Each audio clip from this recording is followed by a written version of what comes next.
அரசியுடைய தைரியத்தை இதுக்கப்புறம் தான் கொஞ்சம் கொஞ்சமாக பார்க்க போகிறோம். அரசிக்கு இது வரைக்கும் வந்து ஒரு முக்கியத்துவமும் இல்லாமல் அந்த கதையில் இப்போ கடன்னு சொல்லிட்டு பல விஷயங்கள் முக்கியத்துவம் கொடுக்கறது நல்லா தான் இருக்குது.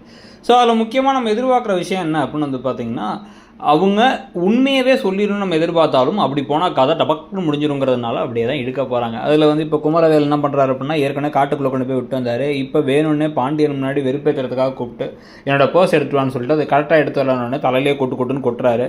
அதெல்லாம் பார்த்து கண்ணீர் வடியாத குறையாக பாண்டியன் கிளம்பி போனதுக்கு பிறகு உங்கள் அப்பா வெறுப்பேற்ற தான் இதெல்லாம் பண்ணேன்னு சொன்னதுக்கப்புறமா அரசு இன்னும் கடுப்பாயிட்டாங்க.